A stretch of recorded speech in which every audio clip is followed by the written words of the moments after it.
Problem से solution तक, astro तक, नो योर फेट।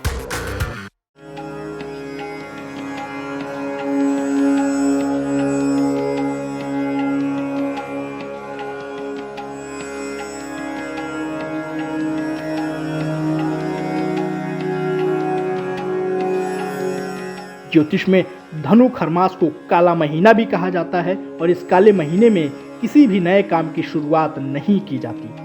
धनु खरमास में और कौन से मांगलिक कार्यों को करने की मनाही होती है, आइए जानते हैं।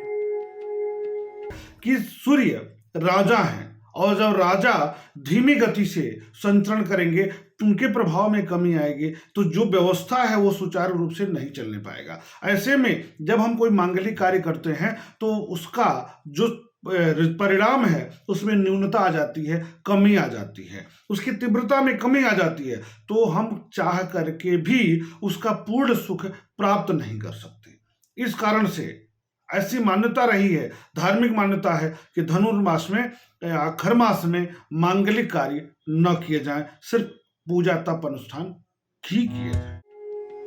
सूर्य, शनि और केतु को आपस में शत्रु माना जाता है और इसी कारण से इन ग्रहों की युति बाधा लाने लगती है। लेकिन सवाल ये उठता है कि धनु खरमास में कोई भी नई संपत्ति क्यों नहीं खरीदी जा सकती, आइए जानते हैं। संपत्ति बनाने का उद्देश्य संपत्ति का सुखपूर्वक उपभोग करना होता है। अगर इस समय में मकान बनाया जाएगा तो उसका सुख पाना या मिल पाना बेहद कठिन होता है। अगर ऐसा प्रयास किया जाए तो काम बीच में या किसी अन्य बाधाओं के कारण बीच में काम रुक सकता है। कभी कभी दुर्घटनाओं की भी संभावनाएं बन जाती हैं। इस अवधि में बनाए गए मकान आमतौर पर कमजोर होते हैं और उनके निवास का सुख भी नहीं मिल पाता। तो जब चल रहा हो धनु खरमास तो बस कुछ बातों को ध्यान में रखिए, और अगर आपको सूर्य के राशि परिवर्तन से समस्या है तो उसके लिए भी ये महा उपाय करिए। रोज सुबह हल्दी मिला हुआ जल सूर्य को अर्पित करें। हल्दी या केसर का तिलक लगाएं। रोज शाम शनि मंत्र का जाप करें। शनिवार शाम को पीपल के नीचे दीपक जलाएं। सात्विक रहने का प्रयास करें। तो शादी हो या कारोबार या फिर कोई और मंगल कार्य, धनु खरमास में इन्हें करने से बचाव करें।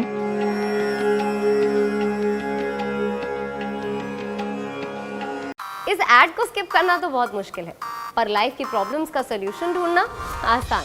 प्रॉब्लम से सलूशन तक, एस्ट्रो तक, नो योर फेट।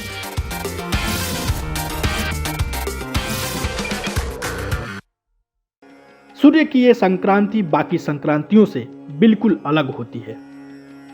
पूरे खरमास में वैसे तो कोई भी शुभारंभ करने की मनाही होती है। वैसे तो सूर्य का धनु राशि में प्रवेश तमाम अशुभ योग भी बनाने लगता है, लेकिन कुछ विशेष परिस्थितियों में धनु खरमास में भी कुछ नए काम किए जा सकते हैं।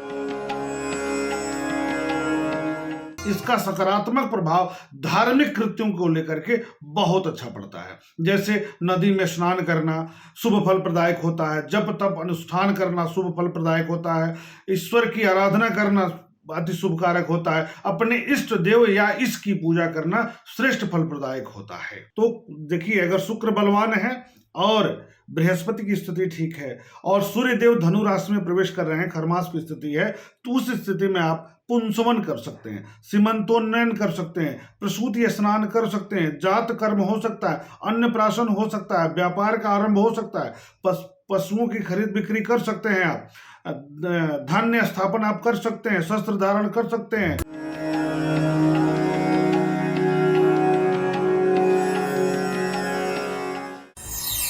अगर प्रेम विवाह या स्वयंवर का मामला हो तो विवाह किया जा सकता है। अगर कुंडली में बृहस्पति धनु राशि में हो तो भी इस अवधि में शुभ कार्य किए जा सकते हैं। जो कार्य नियमित रूप से हो रहे हों उनको करने में खरमास का कोई बंधन या दबाव नहीं होता। सीमांत, जात कर्म और अन्नप्राशन आदि कर्म पूर्व निश्चित होने से इस अवधि में किए जा सकते हैं। गया में श्राद्ध भी इस अवधि में किया जा सकता है। तो पूरे खरमास में कोई भी काम करने से पहले इन बातों का ध्यान रखिए। शुभ कामों पर रोक भले ही हो, लेकिन सावधानियों को ध्यान में रखकर अगर इन उपायों को अपनाएंगे तो बाधाएं दूर हो सकती हैं।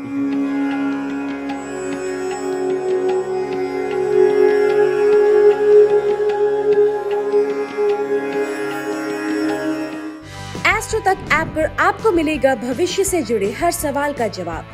डाउनलोड कीजिए एस्ट्रो तक ऐप और चुटकी में जुड़िए इंडिया के बेस्ट एस्ट्रोलॉजर से।